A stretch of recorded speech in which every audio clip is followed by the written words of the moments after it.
Hi. It's been a great mini Monday, and so I thought I might try for a Trapper Tuesday.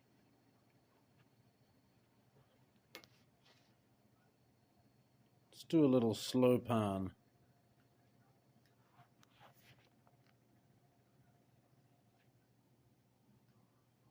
See what we got going on here on the block.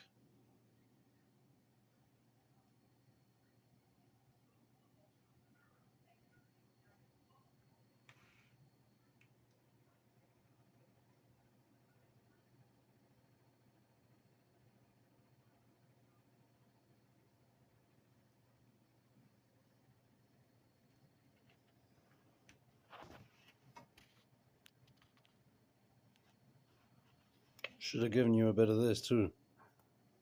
Ooh.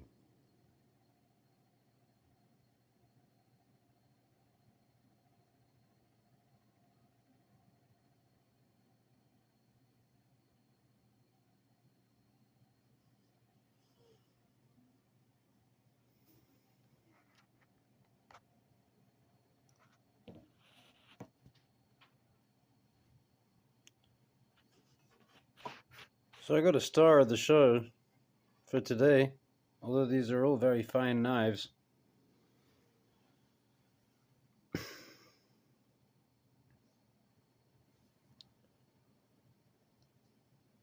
But this one has that certain special handmade touch. Sam McDowell. Collector's Knives by Sam McDowell, from what I've been able to establish, means that an artist, American artist by the name of Sam McDowell, born in 1929, and I'm not sure whether he's still alive or not. I couldn't find that out. But he got into Scrimshaw. He's into native art, and he also became a university professor teaching art. But he did, I don't know if hundreds or thousands, I'm guessing, of these Scrimshaws onto these knives. So the knives were made in Seiki, Japan. I believe this is a 440A steel.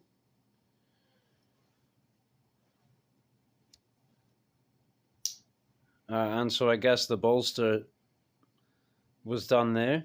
I don't know whether this would be hand engraved or whether it could be cast or something. It looks like genuine hand engraving, but maybe even back then they had machines that could do it or something. Yeah. Is the motif identical on each side? I didn't think to really check that. But it looks fairly identical. Anyhow, so the knife was mass produced, but to a very high standard. I mean, this thing is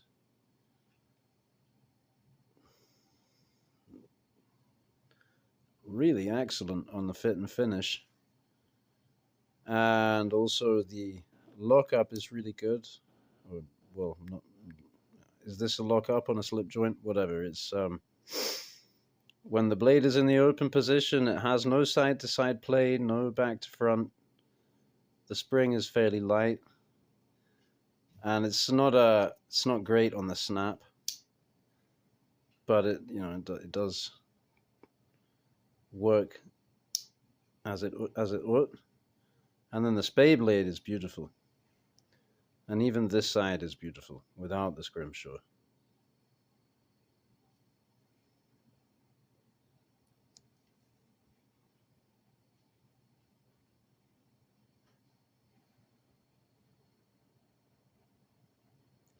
The steel is good and hard. I think I touched up this blade a little bit, but it came with a very nice thin grind. Thickens out a lot at the tip here. I think this, yeah, I did sharpen. It wasn't even sharpened all the way up there. But it's a really nice grind. Beautiful profile. I love the way they did this spade blade. There's quite a lot of variety. I guess, in the way they display blades, as in all profiles, pretty much.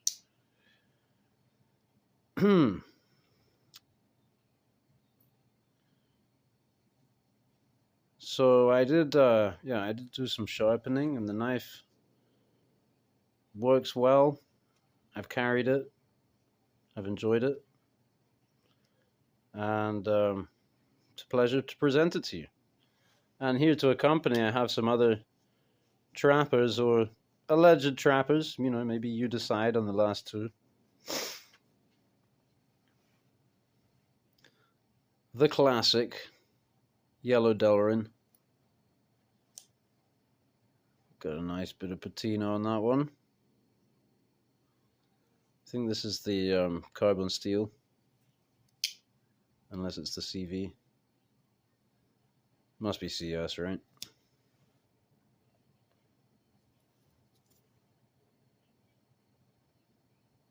Yes. But I think the CV will take a patina as well, won't it? Correct me if I'm wrong. This has some crust in it.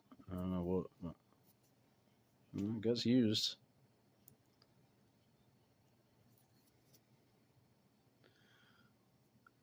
I don't think the way that Case does their spade blade is so interesting, but it is a very capable blade. It's just really slicey, right? And so I think generally the logic would be that this would be the blade that you really keep keen, and this one would be more of a do-it-all. You know, you keep that maybe a little thicker behind the edge, not spend so much time on the edge. Of course, then there's also the back in the day, if you had one knife, you might focus your sharpening efforts on a particular area. For example, down here and up here is where you tend to do your fine work. And, then when you're cutting rope or whatever, you do it in the middle there. You end up with a nice recurve. So here's a variant with Damascus blades.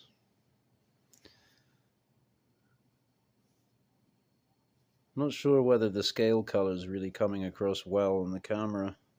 Yeah, if I'm looking from the knife to the screen. I believe this is Amboina burl. Do love some good burl. Now, actually, the blades, I'm not really decided whether I like the Damascus, as in, would I not actually prefer this knife aesthetically if I polished out the etching? I think that would be cool, because you'd still have the Damascus cutting effect. You still have the performance in there, but discreet, Or I suppose one could also take it off and then redo a very light etch.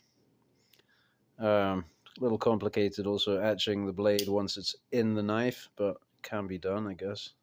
Maybe not all the way down. Maybe you're just going to stop at the tang or something.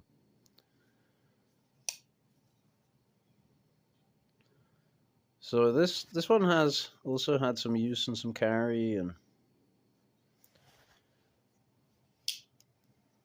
I get into it if I have a trapper in my pocket. I think, wow, I'm so grateful to have a trapper in my pocket. What a great knife, But likewise with any knife, pretty much. So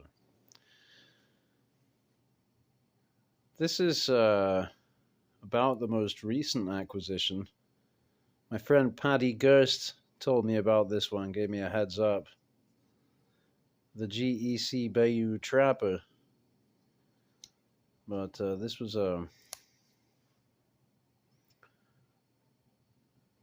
GP Knives. GP Knives exclusive. And it had a good price tag on it. I've paid big bucks for some of my GEC on the secondary. And this one has a lamb's foot blade. Now, we all know the difference, don't we, between a sheep foot, lamb's foot, and a ram's foot, and a Warncliffe, and everything else? Well, in case anyone's new, new to my pedant blade obsession shtick, this is a lamb's foot because you have a straight edge and a straight spine, and down here towards the tip, the spine makes a curve into this straight line here and down into the tip, right? Now, I did get into an argument the other day with someone because they said it's a reverse tanto and I said it's a lamb's foot, and they said no, it's a reverse tanto, and I said no, it's a lamb's foot. And then I said, well, look, if you understand what a reverse tanto is and what a lamb's foot is, then you would recognize that a lamb's foot is a reverse tanto, but a reverse tanto is not necessarily lamb's foot. And at that point, I guess he went off and did his research and came back and said, hey, I guess you're right. And that was cool. We had a good banter. So yeah, that's a marked difference from the Spey blade having a lamb's foot as your secondary there. And yeah, the clip point here is also very different. We could take a look at the clips that we've seen so far and the Speys side by side. Well, let's get the mini trapper out as well for scale. See, it's kind of like the size of this collector's knives lengthwise, but it is a lot more dinky overall.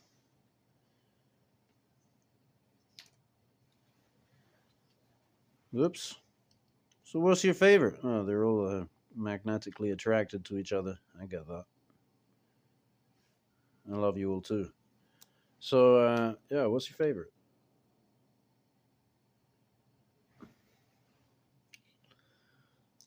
I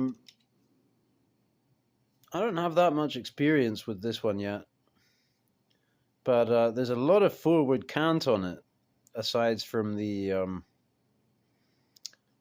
you know, having this very long clip. Is that California clip they call that? So I feel like this would be really good for eating your steak, or, you know, cutting on a board or whatever. Any that kind of cut, advantageous. But I don't know about for whittling so much, aside from which this jabs you. It's not. It's one of these knives that isn't very comfortable in all hand positions because of the secondary.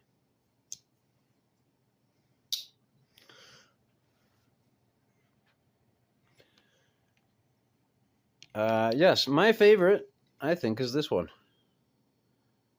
Not really for the artistic kind of interpretation of the clip point. It's kind of staid, you know. So it's not that big wow, but it's the functionality of it. I think that this shape suits me because my standard thing is whittling, right? That's how I test a knife. Most instances, pick up a piece of wood and whittle. And I like this grind as well, you know, the flat grind versus the hollow grind for that. And although hollow grinds, as I'm discovering, really can be excellent for whittling, but it depends on a whole load of factors and da-da-da. We won't go on about that. But yeah, I think that's my favorite blade profile on the traditional ones here for the clip. Of course, with the extra length on this one, you get a lot more use out of that in a lot of regards.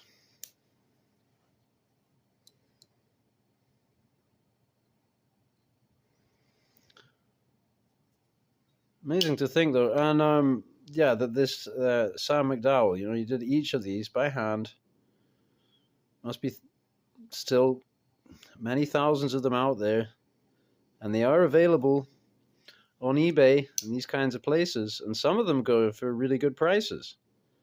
Well, I think it's a really good price in the context of what you could pay for a case trapper from the 1980s, for example, which is a knife of similar quality. You know, I mean, again, it's hit and miss, right? You might get one that's even better than this, but you might not.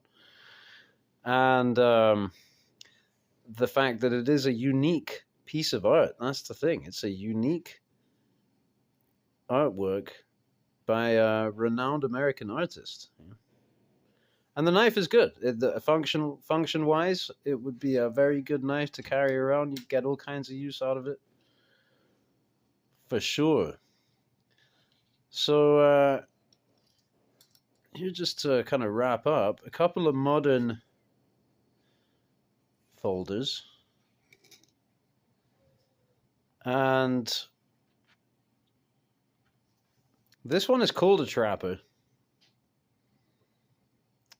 Cobra Tech Trapper. And this one is the Jens Anser Monte Carlo. I'm not sure whether he calls it a trapper or not. But I pulled it out because it's a lovely knife. And it's kind of like a modern slip joint trapper, I reckon. You know, maybe if you're... I even just looked online, you know, I read an article from an online knife publication regarding what qualifies as a trapper, and of course it's actually quite nebulous. So I won't go into that. I'm not an expert. I'm learning about this stuff. But it did occur to me that, you know, looking at these two side by side, for example, there is definitely some similarity in the what's going on in the hand, the sway of the handle, you know. See this curve here, you know, down here the humps are different and what have you. But I mean, you know, same but different. A very fine high-end knife. Jens Anser. People say Anser, but I happen to be of part Danish extraction, and so I know that there that you can see at the end after the A, the N, and the S. Oh, this is trickier. This is Ghost My Steel. Rather special. A, N, S, Answer. Can you say "Rødgrød med flødebold"?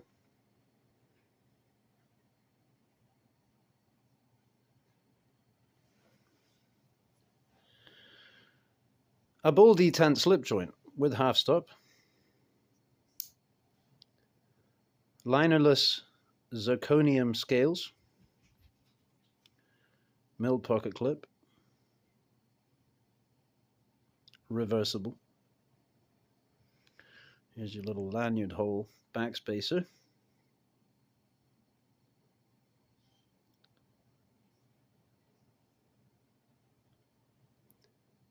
So this is a Sanmai steel, and it's from a village in Japan. I think it's called Fukuta, but don't quote me. Ghost Mai, they call it. And the grind is out of this world. You know, it's always hard to demonstrate, you know, how well does something really cut.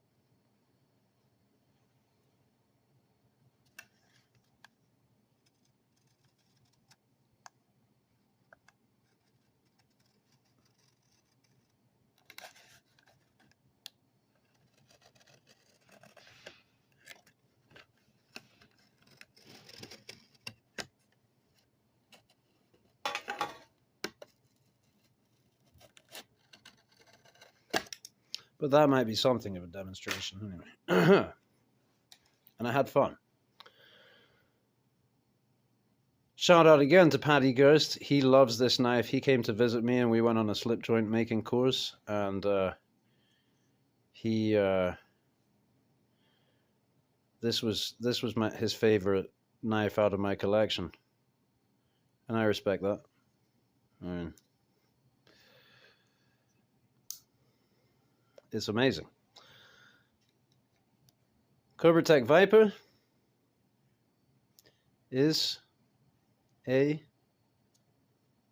hidden bolster auto out the side. And I really love this knife. I got it in the local sports store. It's the D2 blade. They also do a CPM 154 and all kinds of scales options. But I didn't see this option on their website, which is ebony, so they claim. And the knives are basically manufactured in China and then assembled in the USA.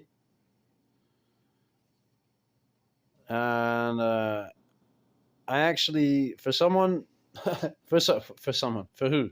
For anyone, I don't know. I would recommend this knife as an EDC out the side auto knife. I think it's got a lot going for it. It looks cool. It's very comfortable in the hand. More than 95% of modern folders, probably.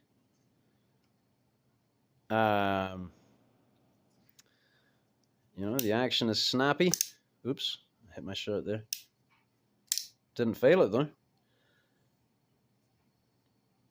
You can, kind of nyink, but I think the best is kind of swipe it. Came very thick, kind of tactical geometry on it, but I was able to just kind of convex that in, and that gives geometry that I love now. This high saber grind that kind of tapers into 0. That's really nice for whittling. You do get a bit of side-to-side play on this, but I mean, for the kind of knife it is, it's really minimal. You're probably going to get the same amount of side-to-side on something like this. You get, I would say, about twice as much on this. But yeah, CNC. I did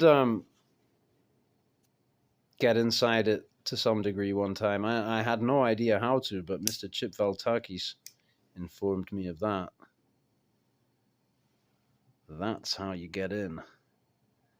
You undo that, and the bolster comes off, and you can adjust your pivot tension, which I did, and then when I put it back together, the tension changed. So you could dial it in, but it would be very kind of scientific because you have to be disassembling, checking, or rather, disassembling, adjusting, reassembling, checking, and noting it down. What did you do? 1/8 of a turn?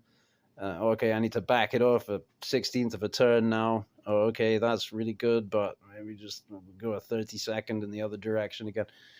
And you would maybe hypothetically be able to get it to know side to side. I don't know. If I squeeze like this, the side to side goes away. Oh, well, it becomes very minimal. So yeah, maybe to get rid of it, absolutely, you would also have to be taking down the... Yeah, also Chip Valtaki said, as he said, anything's possible, but it might not be easy. Yeah, it's not a fixed blade.